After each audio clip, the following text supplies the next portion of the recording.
First story, the dollhouse. The air was heavy that cloudy afternoon when I parked my car in front of the imposing Beaumont mansion. There was something mysterious and charming about that old building with its tall windows and weathered facade. As a restorer of antique artifacts, I always sought unique and historical pieces, and that mansion seemed perfect for my new studio. The decision to buy the house hadn't been easy. Since childhood, I had heard stories about the Beaumont family and the strange events surrounding the property. But the idea of restoring that place, bringing back its former glory, was irresistible. I was greeted by a local real estate agent, a middle-aged man with a yellowed smile and a look that seemed eager to complete the sale and leave as quickly as possible. He guided me through the interior of the house, each room more fascinating than the last. However, it was when I went down to the basement that I found something truly intriguing. The basement was vast and full of cobwebs. In the darkest corner, hidden under an old tarp, I found a collection of antique dolls. Each one was handcrafted with eerie precision in the details. Delicately painted porcelain faces, glass eyes that seemed to follow my movements, impeccable period clothing. It was impossible not to feel a chill as I stared at them. "These dolls are amazing," I murmured, brushing the accumulated dust off one of them. "Do you know anything about them?"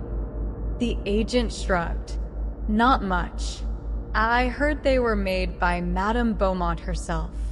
She was famous for her skill in creating realistic dolls, but she was also known for her reclusion.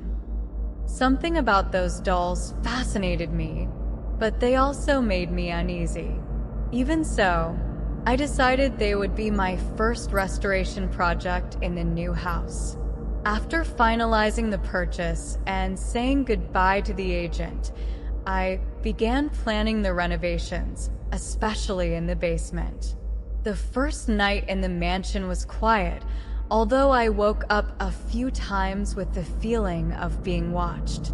I attributed it to the tiredness and excitement of the new endeavor. The next day, I started cleaning the basement. I spent hours removing dust, organizing tools, and separating the dolls that would be restored. During the process, I noticed something peculiar. One of the dolls, which I was sure I had left on a table, was now on the floor, lying on its side. I must have knocked it over without noticing, I thought aloud, trying to dispel the feeling of discomfort. But as the night wore on, other strange events began to happen. Soft whispers echoed through the corridors, almost inaudible, as if someone was talking from a distance. It was impossible to make out words, but the feeling of being watched persisted. When I went up to the bedroom late at night, the silence was oppressive. I lay down on the bed, trying to ignore the noises that seemed to increase every minute. I closed my eyes, repeating to myself that it was all just my imagination. However, when I turned off the light, I had the distinct impression of seeing a shadow moving down the corridor. "It's just getting used to the new environment," I murmured, trying to convince myself that everything was normal. But deep down, I knew there was more to that house. Something that wasn't ready to reveal itself yet. And the dolls were just the beginning of a mystery I was about to uncover. I woke up with a start, sweating cold. The clock on the nightstand read 3 in the morning, the time many believe is the peak of paranormal activity. I took a deep breath, trying to calm down. It had just been a bad dream, or at least that's what I tried to convince myself. I got out of bed, feeling the cold floor under my feet. I decided to go down to the kitchen for a glass of water. The mansion was silent, except for the occasional creaking of the old wood. As I passed through the corridor, a feeling of discomfort made me quicken my pace. In the kitchen, while drinking water, I heard a muffled sound coming from the basement. It sounded like something heavy being dragged. My rational mind told me it was just the wood expanding or some animal that had entered without me noticing. I grabbed a flashlight and cautiously went down the stairs. In the basement, the dolls were exactly where I had left them. However, a cold shiver ran down my spine when I saw scratch marks on the floor that hadn't been there before. I brought the flashlight closer and looked more carefully. The marks seemed recent, but as if they had been made by nails. "This can't be real," I murmured, stepping back a few steps. I decided to return to the bedroom, trying to dispel the disturbing thoughts that were assaulting my mind. Maybe it was just my imagination exaggerating things. The next morning, the daylight brought some relief. I decided to continue restoring the dolls, trying to focus on work. While cleaning one of them, I noticed something strange. There was a small metal key hidden inside the dress of one of the dolls. I picked up the key, intrigued. What could this unlock? I wondered. I searched the basement for any lock that might fit that key but found nothing. I kept the key in my pocket, promising myself that I would continue the search later. Later, while arranging some old books in the mansion's library, I found a dusty diary. The leather cover was worn, and the pages yellowed by time. The diary belonged to Margot Beaumont, the last heir of the family. I sat in the nearby armchair and began to read. The first entries were ordinary, describing Margot's daily life and her passion for making dolls. But as I advanced through the pages, the tone changed. Margot wrote about voices whispering at night, dolls that seemed to come to life, and a growing feeling of being watched. "I'm not going crazy," said one particular entry. "The dolls move when I'm not looking. I hear their laughter, their whispers. They have something evil. I need to find out what's happening before it's too late."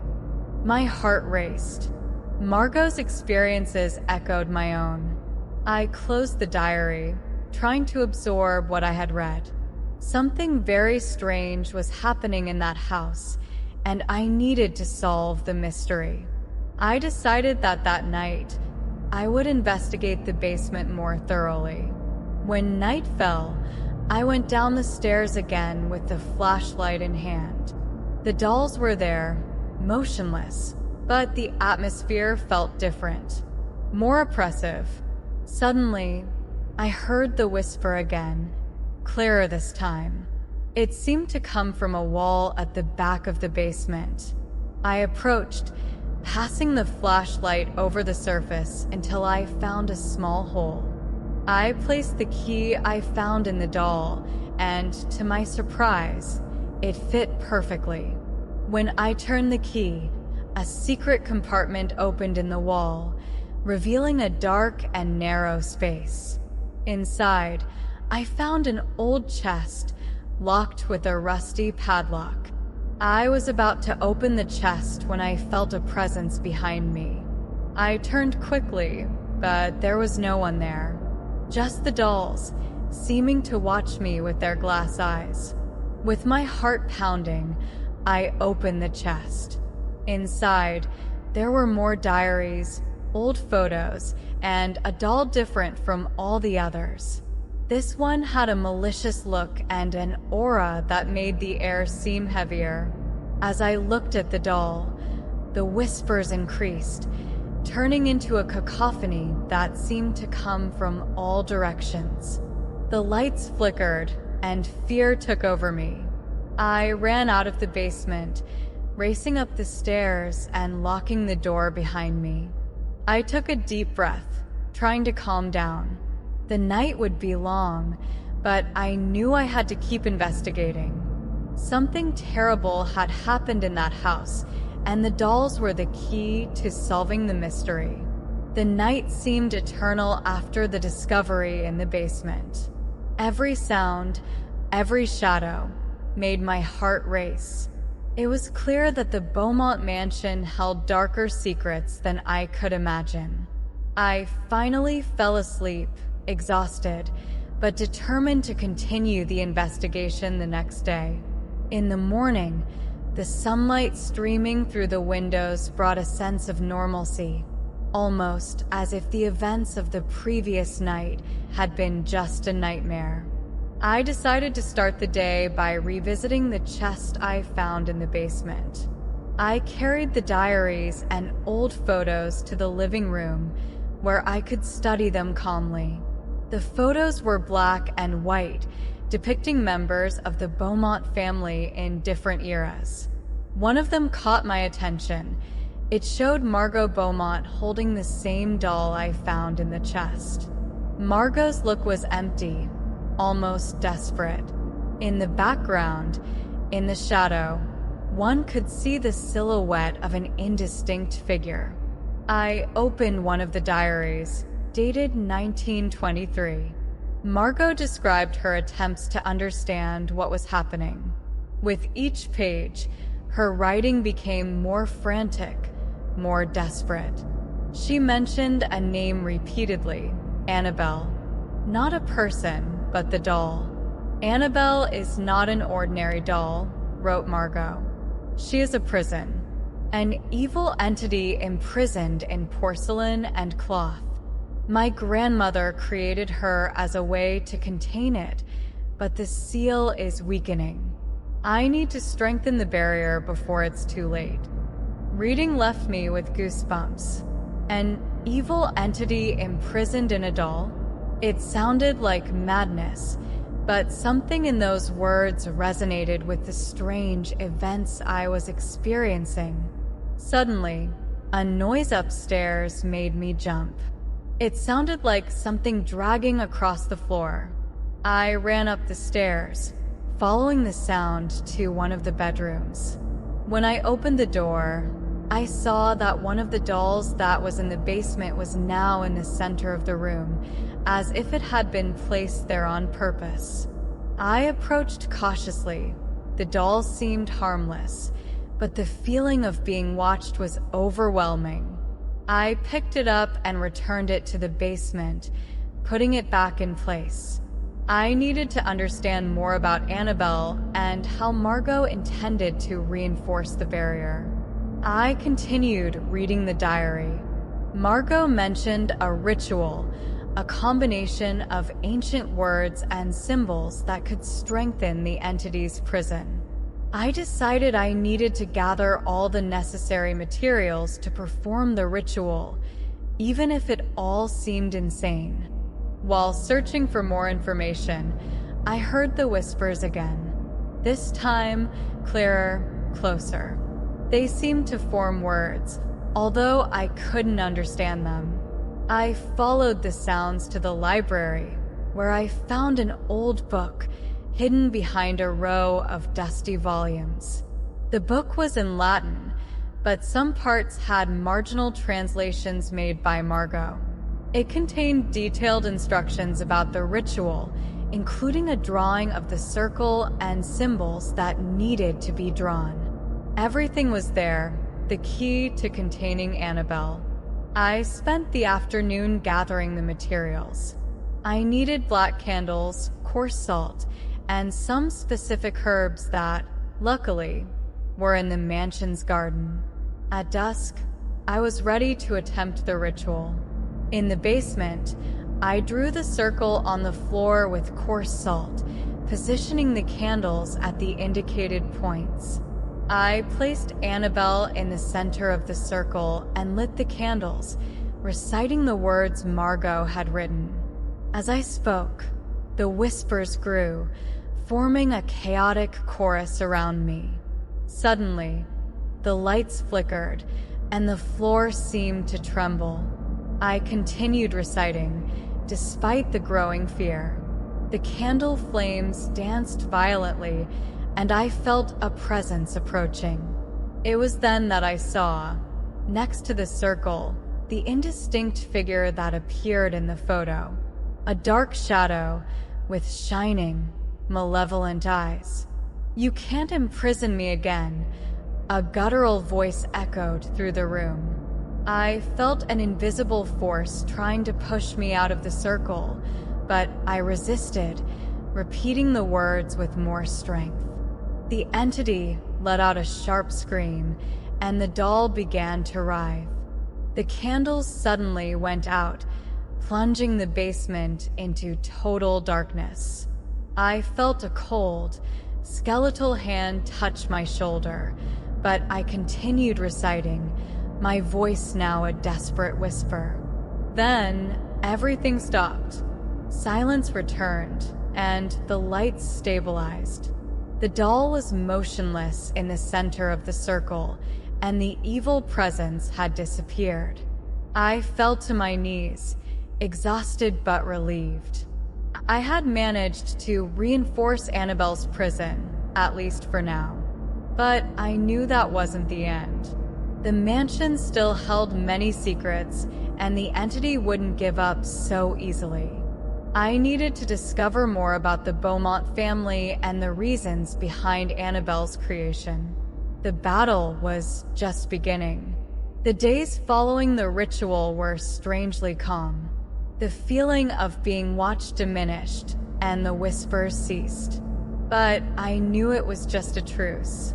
I needed to fully understand the history of the Beaumont family and find out how to put an end to Annabelle's influence.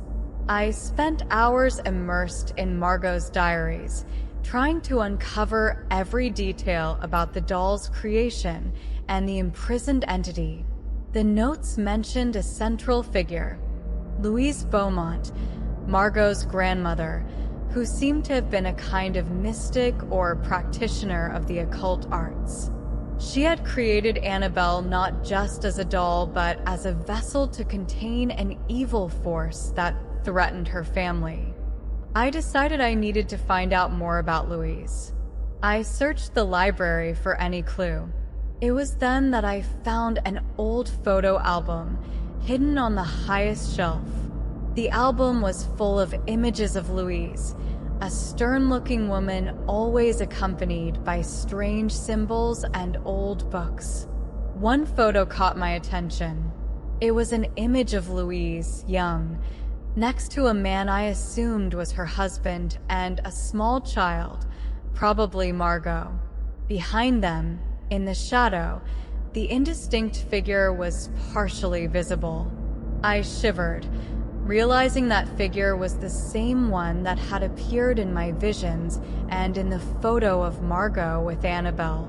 I continued the search until I found a notebook hidden in a wooden box, wrapped in old cloths. It was Louise's grimoire, full of enchantments, notes about rituals, and detailed descriptions of her practices. The pages were yellowed and fragile, but still legible. Through the grimoire, I discovered that the entity imprisoned in Annabelle was a vengeful spirit, summoned by a ritual that had gone terribly wrong. Louise, desperate to save her family, had sacrificed her own sanity to imprison the spirit in the doll using a powerful spell. However, the spell was temporary and needed to be renewed every generation, which Margot had tried but failed to complete. The notes also mentioned a final ritual, a way to destroy the entity once and for all. But it was a dangerous ritual, requiring a personal sacrifice and the presence of someone with the same bloodline as the Beaumont family. Without this condition, the spirit would be completely unleashed. It was then that I realized the true weight of the situation. I needed to find a descendant of the Beaumont family. Without this, there was no way to complete the final ritual. I searched the city's records, trying to locate any living relative. I discovered that Margot had a younger sister, Elizabeth, who had left the city many years before. She was registered as deceased, but the details of her death were vague and unclear. I couldn't give up. I needed to know more about Elizabeth. I followed leads that took me to a nursing home in the neighboring town, where, to my surprise, I discovered that Elizabeth was alive, though quite debilitated and with fragile mental health. I visited the nursing home with hope and a bit of fear. Elizabeth was in a small room, surrounded by old memories and family photos. When I entered, her eyes fixed on me with a clarity that belied her condition. "Are you a Beaumont?"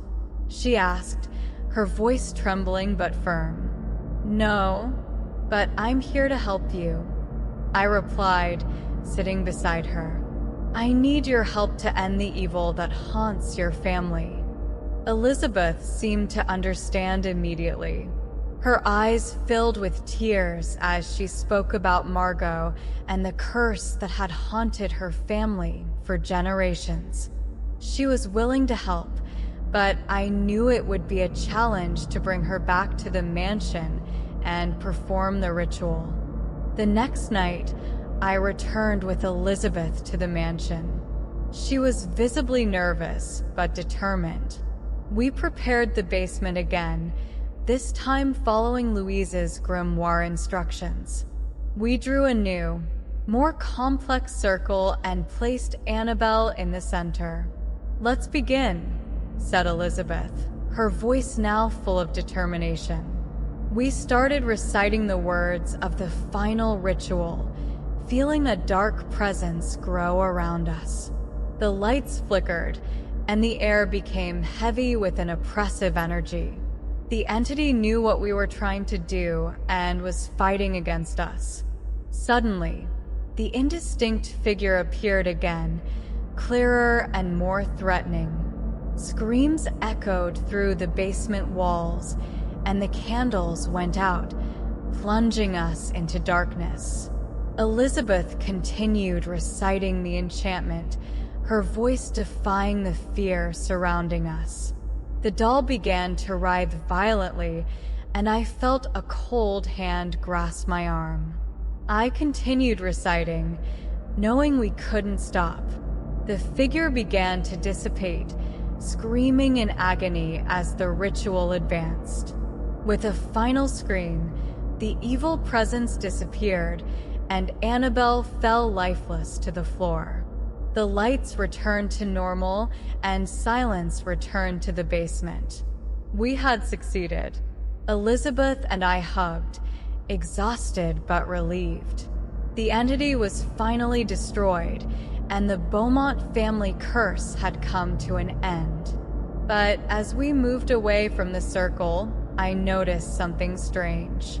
One of the dolls in the corner of the basement, which wasn't Annabelle, seemed to have a slight smile on its face. Something in its glass eyes seemed to gleam maliciously. The battle was won, but I knew that evil never completely disappears. And as I watched that doll, an unsettling feeling told me that our victory might be only temporary. The days following Annabelle's destruction were strange. The Beaumont mansion, once full of oppressive energy, seemed lighter, almost welcoming. However, the feeling that something was still wrong persisted. Elizabeth returned to the nursing home, where she now seemed at peace, and I continued my restoration work in the mansion, trying to ignore the unease that wouldn't leave me. One night, while organizing some books in the library, I found a letter hidden among the pages of one of Margot's diaries. The letter was addressed to Elizabeth and seemed to be Margot's last desperate attempt to warn her sister about the danger that still lurked in the mansion. "Dear Elizabeth, began the letter. If you are reading this, it means I failed to completely destroy the entity. Annabelle is only part of the evil that haunts our family. There is another doll, one my grandmother created before Annabelle. It contains an even darker part of the entity, something I could never fully control. This doll is the key to ending the curse once and for all, but it is also the most dangerous. A chill ran down my spine. The letter confirmed my worst fears. The battle wasn't completely won. The doll I had seen smiling in the basement, with its eyes gleaming maliciously, must be the doll mentioned in the letter. I went down to the basement with a mix of fear and determination. The doll was there, exactly where I had last seen it. Its glass eyes seemed alive, and the smile on its face was disturbing. I picked up the doll carefully, feeling a strange energy emanating from it. I placed it in the center of the salt circle still on the floor, determined to finish what Margot couldn't. I grabbed Louise's grimoire and searched for any mention of this second doll. Finally, I found a section describing the process of creating this first doll, an initial experiment by Louise to contain the evil. The ritual needed to destroy this doll was more complex and dangerous than Annabelle's, requiring a final sacrifice, the complete renunciation of any ties the conjurer had with the mansion's past and present. I knew I couldn't do this alone. I needed Elizabeth, and I knew bringing her back would be risky, but I had no other choice. I returned to the nursing home and begged her to help me one last time. Reluctantly, but understanding the gravity of the situation, she agreed. That night, we prepared the basement once again. Elizabeth was visibly nervous, but determined. We drew a new, more complex salt circle and positioned the candles according to the grimoire's instructions. "Let's begin," said Elizabeth, her voice trembling but resolute. We began reciting the ritual words, feeling the dark presence grow around us. The lights flickered again, and the air became heavy with oppressive energy. The doll in the center of the circle started to tremble, and a more threatening shadow emerged. The entity tried to stop us, screaming and making the candles go out. But Elizabeth continued reciting, her voice firm. I joined her, even as I felt an invisible force trying to push me out of the circle. Suddenly, the doll contorted violently, and the indistinct figure screamed in agony. Elizabeth's words became a cry of defiance, and I joined her, putting all my being into those final words. With a final scream, the entity disappeared, and the doll fell lifeless to the floor. Silence returned to the basement, and the lights stabilized. We had succeeded. Elizabeth fell to her knees, exhausted, and I followed, feeling the weight of everything we had done. The entity was finally destroyed, and the Beaumont family curse had come to an end. As I helped Elizabeth to her feet, I felt a peace I hadn't felt since entering that mansion. The last doll was inert, lifeless, and the evil it contained had been eradicated. We left the basement, closing the door behind us. The mansion now seemed truly free of the evil presence that had haunted it. Elizabeth returned to the nursing home, and I, for the first time, felt I could turn the Beaumont mansion into a place of creation and beauty. The following days were peaceful. I continued my restoration work, now without fear. The mansion, once full of shadows, was filled with light. However, one night, as I passed through the corridor, I heard a subtle sound, almost imperceptible. It was a faint whisper coming from the basement. I smiled, feeling that the horror stories were truly behind me. The evil had been defeated, but the sense of mystery and the presence of the past would always be part of the Beaumont mansion. And so, I continued my journey, turning that house into a studio, but always with a deep respect for the secrets it still held. Second story, The Doll's Gaze. My name is Anna, and I am an investigative journalist specializing in paranormal stories. When a wave of mysterious disappearances began to plague a quiet neighborhood, I was sent to cover the case. It wasn't the first time I had encountered the inexplicable, but something about this case bothered me more than usual. I arrived in the neighborhood on a rainy October afternoon, with the cold wind cutting my skin and the sound of dry leaves being blown along the sidewalk. The houses were old, their decrepit facades seeming to hide dark secrets. The residents avoided eye contact, and when they saw me, they hurriedly entered their homes and locked the doors. A heavy silence hung in the air, interrupted only by the sound of my own breathing and hesitant steps. My first stop was at the house of the first victim, a woman named Beatrice. The house had been untouched since her disappearance, and the smell of mold and abandonment was almost palpable. I searched the rooms, looking for any clue that might indicate what had happened. It was then that I saw the doll.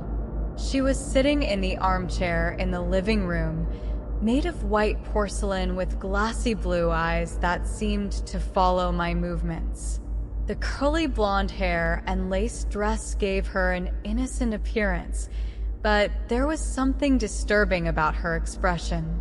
I picked up the doll, and a chill ran down my spine. There was an inscription on the base of her foot, made by Yell. I decided to investigate the history of the dolls. In the local library, I found records of an eccentric craftsman named Eduardo Lopez, who lived there decades ago. Eduardo was known for creating porcelain dolls with disturbing realism. There were rumors that he used unorthodox methods and that his creations were cursed. As I delved deeper into the research, I began to have nightmares.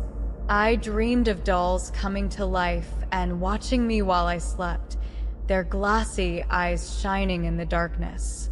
I woke up in a cold sweat, feeling like I was being watched. I decided to visit Eduardo's workshop, a small shed at the end of the main street, which had been abandoned for years. The place exuded a sense of desolation and mystery. Upon entering, the air was thick and heavy, and I could feel a strange presence. There were shelves full of unfinished dolls, their lifeless faces and empty eyes staring at me. In the center of the workshop, I found a dusty diary. Flipping through its yellowed pages, I discovered that Eduardo not only created dolls but also believed he could transfer souls into them. The last entry was disturbing. Those who betrayed me will pay with their lives. My creations will watch them forever. A shiver ran down my spine when I heard a faint whisper behind me. I turned quickly, but there was no one there. Just the dolls, with their fixed eyes, seemed to be watching me. Suddenly, one of the dolls fell off the shelf, shattering into 1,000 pieces on the floor. Inside it, I found a small piece of paper with a message. You are close to discovering the truth, but beware, for the dolls have eyes. With my heart racing, I hurried out of the workshop. I knew I was only beginning to unravel this mystery, and the feeling of being watched had never been so intense. Something was following me, and I needed to uncover the truth before it was too late. The following days were a blur of intense research and sleepless nights. Every time I closed my eyes, the dolls invaded my dreams, their eyes fixed on me, as if they were trying to send me a message. I woke up with a sense of urgency, as if time were running out. I decided to return to the neighborhood to interview the residents. There was something in their haunted expressions that made me believe they knew more than they were willing to reveal. I went door to door, facing suspicious looks and evasive answers, until I met an elderly lady named Donna Lucia. She welcomed me into her home with some reluctance, but when I mentioned Eduardo Lopez, her eyes filled with tears. He was a tormented man, she said, serving me a steaming cup of tea.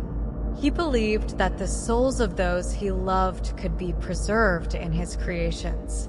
But when his wife tragically died, he went mad.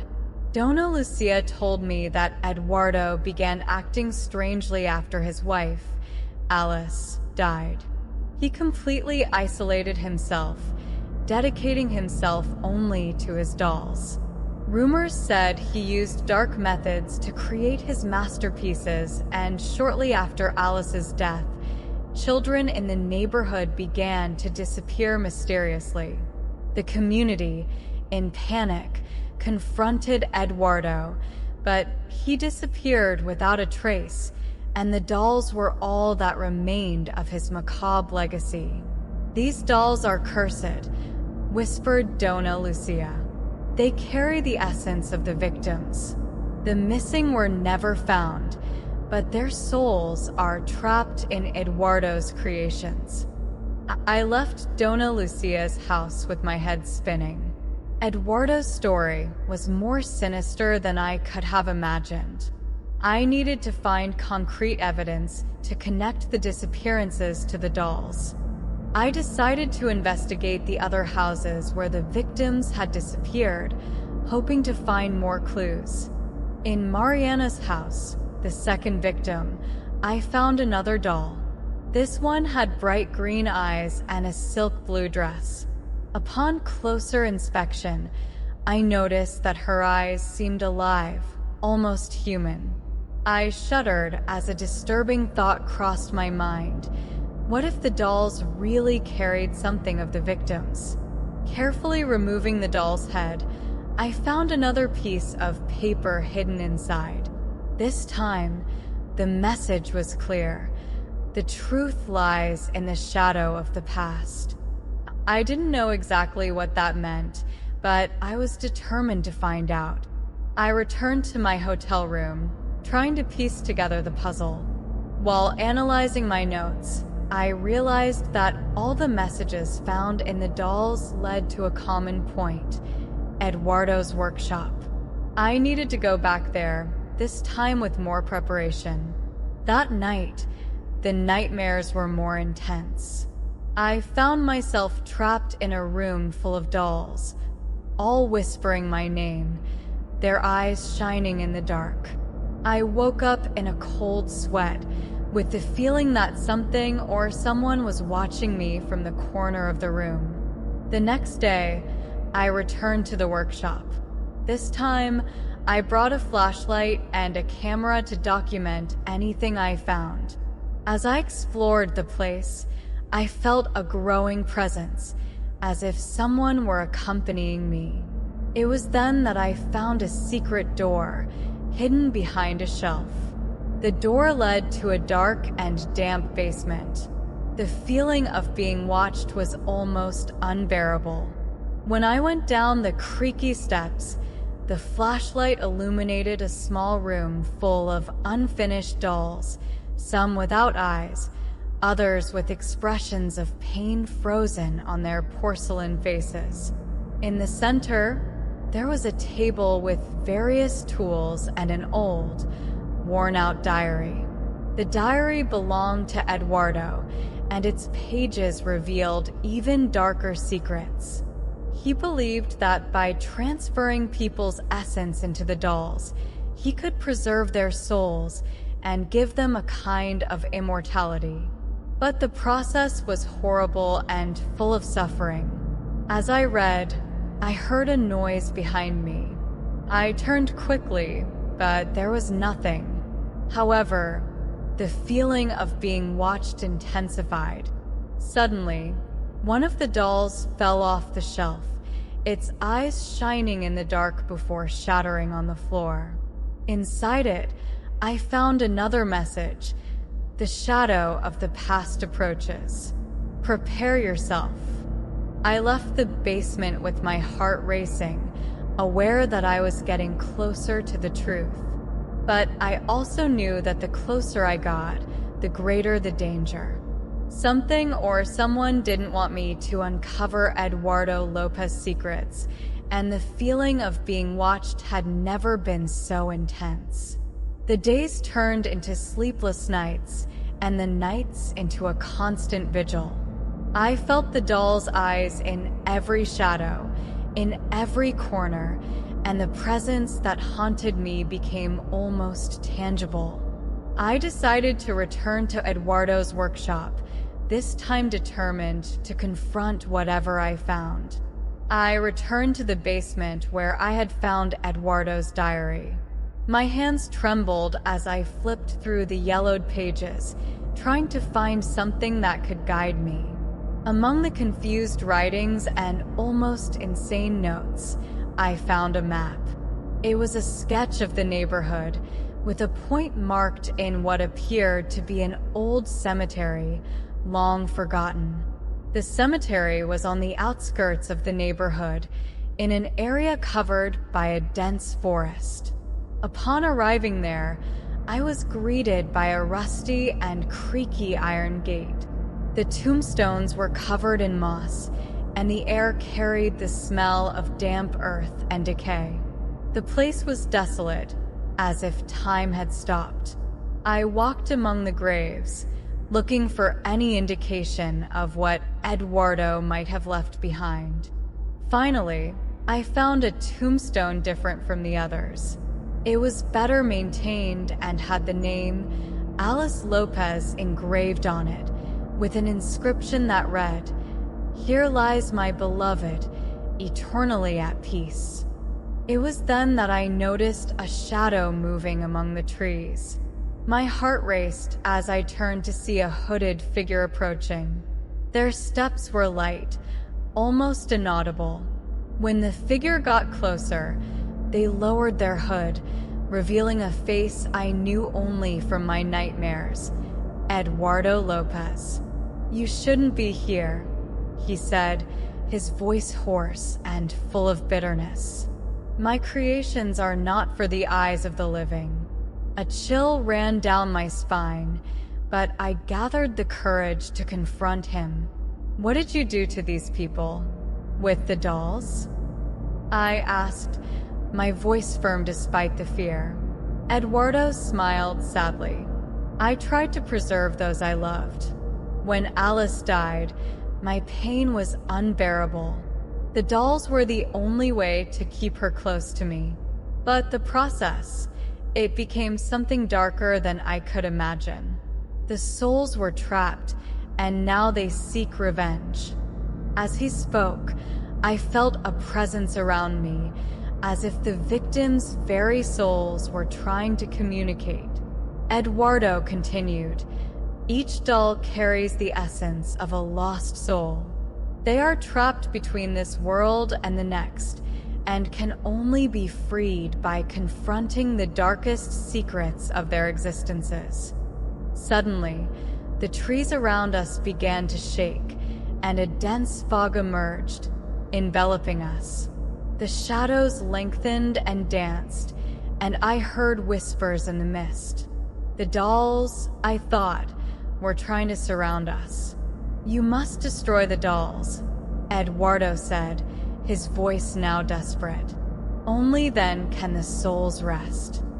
Before I could respond, the fog thickened, and Eduardo disappeared into the shadows. I was left alone in the cemetery with a clear mission in my mind. I needed to destroy the dolls, but how? I returned to the city, determined to find all the dolls and end the curse. The missing victims deserved peace, and I was willing to risk everything to ensure that.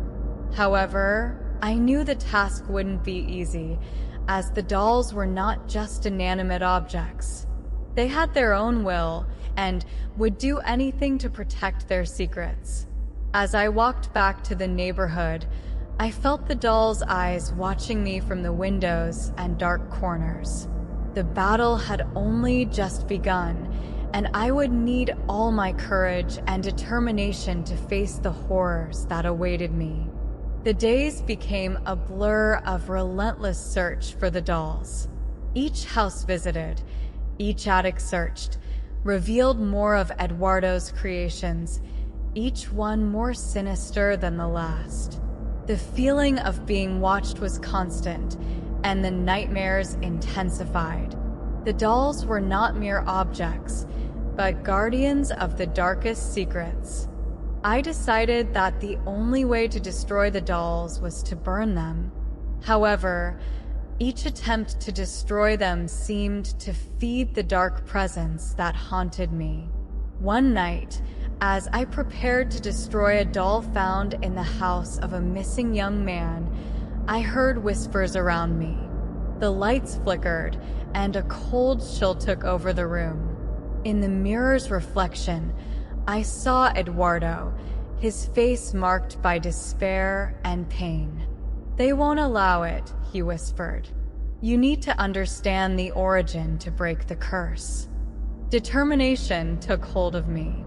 I needed to return to Eduardo's workshop and face the source of the evil. With a flashlight and a small hammer in hand, I headed to the place for the last time, knowing that this confrontation would be decisive. The workshop was darker than ever. The shadows seemed to have a life of their own, dancing on the walls as I moved through the narrow corridor. I descended to the basement, where the unfinished dolls seemed to watch me with empty eyes. In the center, the table where Eduardo worked was covered with tools and molds. It was then that I heard a sound behind me, like light footsteps. I turned quickly, hammer ready, but saw nothing but shadows. With the flashlight, I illuminated every corner until the light focused on an old mirror leaning against the wall. In it, Eduardo's figure appeared once more. "You must destroy the source," he said, his voice echoing in the small space. "The mirror is the key. It connects this world to the realm of the trapped souls." Without hesitation, I raised the hammer and struck the mirror with all my strength. The glass shattered into 1,000 pieces, and a supernatural scream echoed through the basement. The dense fog enveloped the place, and the dolls began to writhe as if something was pulling them into another dimension. As the fog dissipated, I saw the victims' souls emerge from the dolls. Each one seemed to silently thank me before disappearing into the darkness. The workshop felt lighter, as if a massive weight had been lifted. But then, I felt a cold hand on my shoulder. I turned to see Eduardo, his eyes now peaceful. "Thank you," he said. "Finally, I am free." With one last sad look, he too disappeared, leaving me alone in the empty basement. The curse had been broken, but the price Eduardo and his victims paid was too high. I left the workshop, the cold night air now refreshing, and took a deep breath. The neighborhood seemed quieter, the shadows less threatening. My mission was complete, but the scars from that confrontation would stay with me forever. As I walked back to my hotel, a final doll appeared in my path, different from all the others. Her eyes did not have the coldness I was used to seeing, but an expression of peace. I picked her up in my hands, and with one last sigh, I threw her into the hotel fireplace, watching her burn until she turned to ashes. Finally, the feeling of being watched disappeared, and I knew the souls were at peace. Eduardo Lopez's story and his dolls would be told, not as a macabre legend, but as a warning about the dangers of playing with forces beyond our comprehension. Third story, the attic doll. I always loved the stories my grandmother told about our family's old house, where I spent many summers of my childhood. I remember the sunny afternoons running through the garden and the quiet nights listening to the crickets as I fell asleep. The house had a unique charm, with its walls full of memories and hidden corners. When she passed away, the house became mine. I was determined to turn it into a cozy home, bringing back the warmth and life it once had. I began the major renovation shortly after moving in. Each room was a piece of a puzzle I was eager to put together. The workers knocked down walls, replaced floors, and repaired the roof. It was during one of these renovations that one of the workers found a hidden door behind an old bookshelf in what I thought was just a storage room. "Mrs. Clara, I think we've found something," said the worker, with a mix of excitement and apprehension in his voice. I quickly approached. The door was small, worn by time, and locked. I had never seen this door before, and neither had my grandmother, it seemed. "Let's open it," I decided, curiosity taking over. With some effort, we managed to force the door open, which creaked ominously. A narrow staircase led to a dark, dusty attic. With each step I took, a shiver ran down my spine, as if something invisible was watching me. In the center of the attic, illuminated by a beam of light escaping from a broken tile, was the doll. She was large, almost the size of a small child, dressed in old and worn clothes. Her glass eyes reflected the light in a disturbing way, seeming to follow my every movement. I picked her up, feeling an inexplicable cold run through my hands. Upon closer inspection, I noticed that her features were strangely realistic, almost human. A feeling of discomfort began to set in, but I decided to ignore it. It must have been just my imagination, provoked by the discovery of the attic. I took the doll downstairs, carefully cleaning her. I placed her on a shelf in the living room, thinking she might be a family heirloom, an old toy belonging to my grandmother or even my great-grandmother. That night, I started hearing whispers. At first, I thought it was the workers talking outside, but when I got up to check, there was no one there. The house was immersed in an oppressive silence. I went back to bed, trying to convince myself that it was just fatigue playing tricks on my mind. But the whispers continued, and in the darkness of my room, I had the undeniable feeling of being watched. My gaze was drawn to the living room where the doll now resided. Her glass eyes seemed to glow in the dim light, fixed on me. I knew something was very wrong, and as I lay down again, a shadow passed through the ajar door, moving slowly and deliberately. My heart raced, and I wondered if inheriting that house had really been a blessing or the beginning of a nightmare. That was just the first night. Little did I know that by finding that doll, I had opened the door to dark secrets my grandmother had kept locked away, and they were about to turn my life into true terror. In the days that followed, The doll's presence in the house became increasingly disturbing.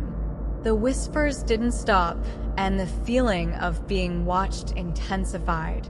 I began to investigate the history of the house and my grandmother, hoping to find some clue about the doll's origin and the strange events that were happening. I found an old photo album in one of the office drawers. Flipping through the yellowed pages, I saw photos of my grandmother when she was young, smiling alongside friends and family. One photo, in particular, caught my attention.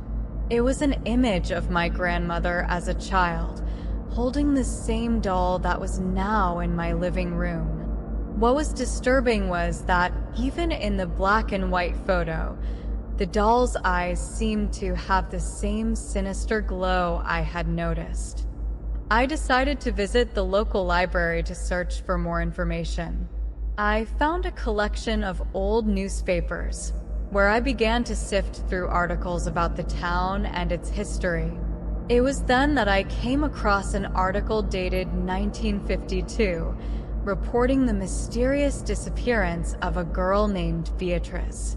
She was the same age as my grandmother in the photo, and the article mentioned that the last time she was seen, she was holding a doll. A chill ran down my spine as I read the article. Could that doll be the same one connected to Beatrice's disappearance? The idea seemed absurd, but something inside me knew there was a connection. That night, I returned home with a feeling of unease. The shadows seemed darker, the whispers more insistent. I decided to confront the doll, demanding answers to the questions burning in my mind. "Who are you?" I asked aloud, feeling foolish for speaking to an inanimate object.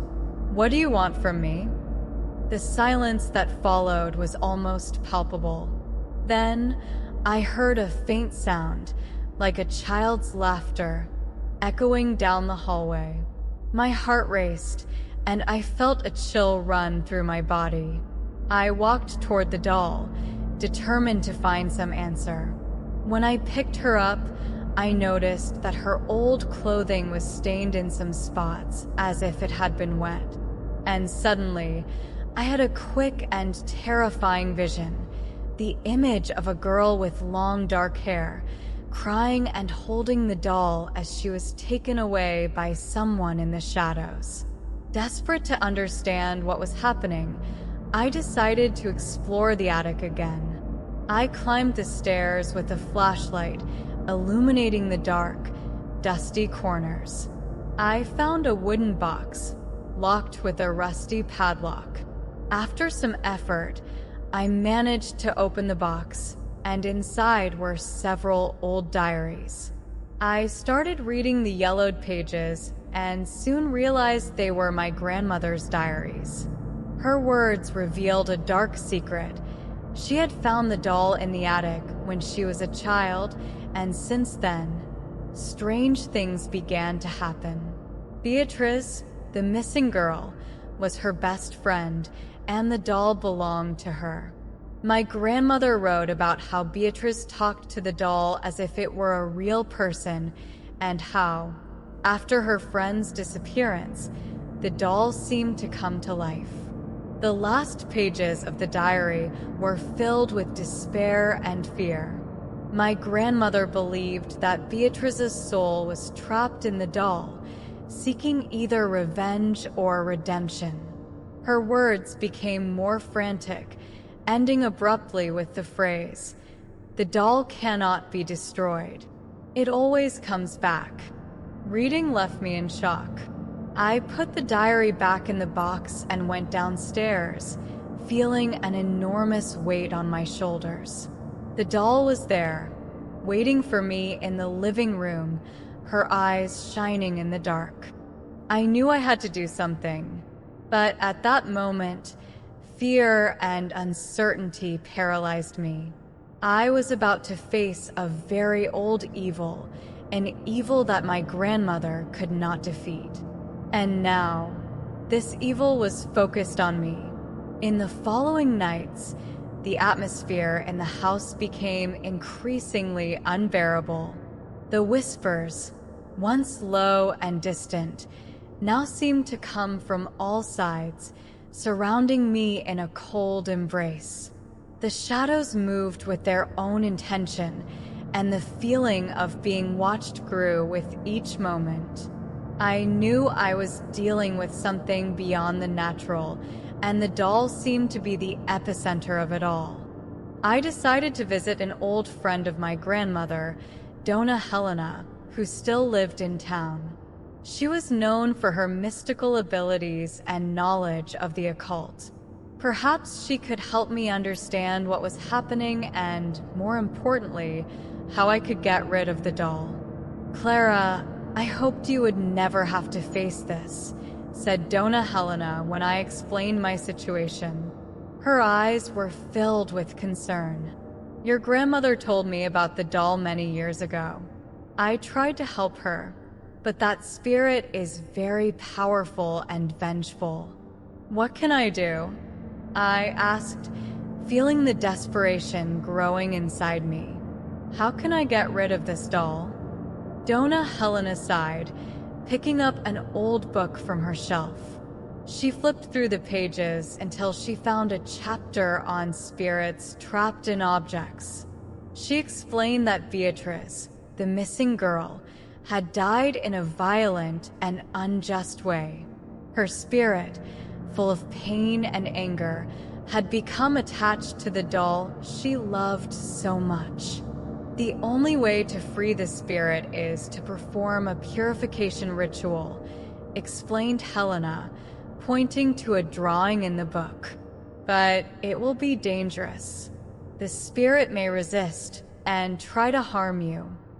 She gave me a list of ingredients and detailed instructions on how to perform the ritual. I returned home determined to end this torment. I spent the entire afternoon preparing the necessary items: candles, herbs, a salt circle, and a silver bowl. When the sun set, the house plunged into oppressive darkness, and I knew it was time to begin. I placed the doll in the center of the salt circle and lit the candles around it. With each step I took, the whispers grew louder, now accompanied by a sinister laughter that reverberated through the walls. Fear gripped my heart, but I continued, reciting the ritual words Helena had taught me. "Restless spirit, I call you to the light," I began, trying to keep my voice steady. "Free yourself from this object that binds you and find the peace that was denied to you." The temperature in the room dropped drastically, and the candles began to flicker violently. The doll, which had been motionless, started to move slightly, her glass eyes now shining with a malevolent light. I continued the ritual, pouring the herbs into the silver bowl and lighting them.